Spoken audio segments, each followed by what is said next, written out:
everyone, this is Lynn Wilson at Lynn Wilson Originals here in Mills River, North Carolina. And today I thought I would show you an easy way to add stripes to your painted furniture. It's kind of a whimsical look. I like stripes, I like harlequin, and I'm working on a piece today this is a custom piece for a client, and they picked mermaid tail. So it's Dixie Belle mermaid tail. And I finished painting it and I thought, boy, this is just really, really green. It's a beautiful color, but it kind of needs some. So what I thought was stripes. You know, they're pretty universal. Most people like stripes. And the color I chose was in the Gulf. So it's very complementary to mermaid tail. It was a little bit bright, and it also didn't have very much left. So I added some Fluff, which is Dixie Belle's white with a slight gray undertone. I'll show you. This side, I already put my stripes on, and I'm not really happy. When I pulled the tape off, it pulled some paint off. Now, I tried to do this about a week ago, and I thought my problem was that my paint just wasn't dry. We've had a lot of humidity here. And apparently that's not the case, because it's been drying now for a week. And what I do think could be part of the problem is when I prepared this, it's mahogany, you can see underneath. I thought this is going to bleed. So I sprayed it with Zinsser Bullseye Shellac, because I know that can stop bleed through. But I think this piece needed primer to help hold onto the paint, help make the paint stick. And also, this is not my favorite painter's tape. I love frog tape. It does not generally stick to your paint, and it's just really easy to work with. But I'm out, so I'm using my husband's cheap stuff.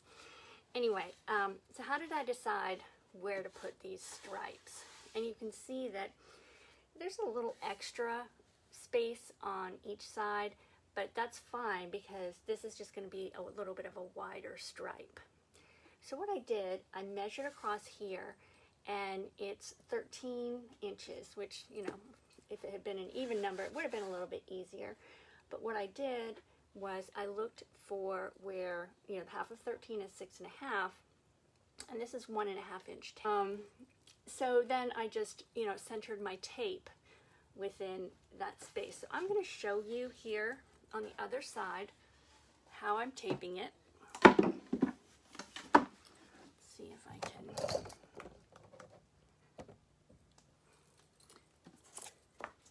So I'm going to tape my measurement.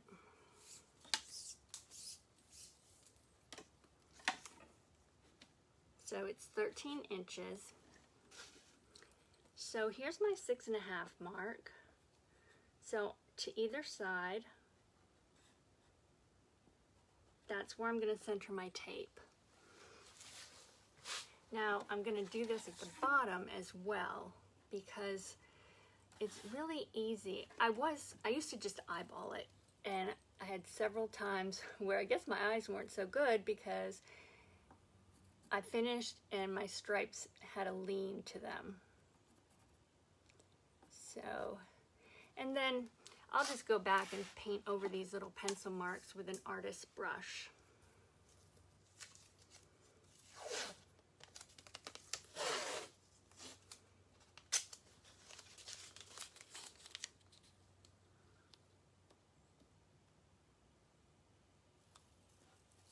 So now I've got my center stripe. So I use a piece of tape. This is 1.5 inch tape. I use a piece of tape as my measuring piece.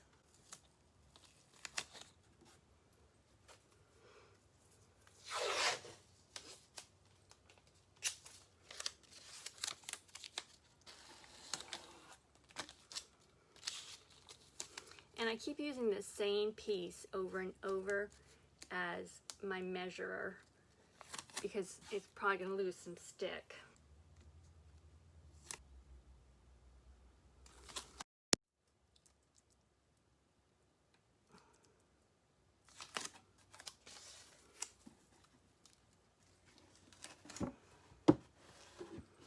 before I paint, I always check my edges to make sure that they're stuck really well, because I don't want the paint seeping underneath.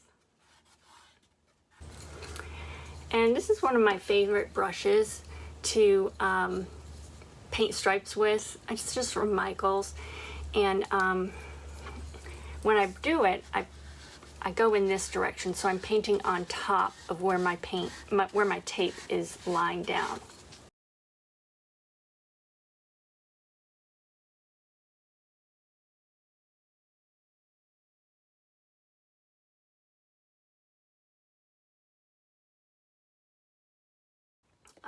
You're going to want to pull your tape up while your paint is still wet, but I'm going to need another coat on this before I pull my tape up.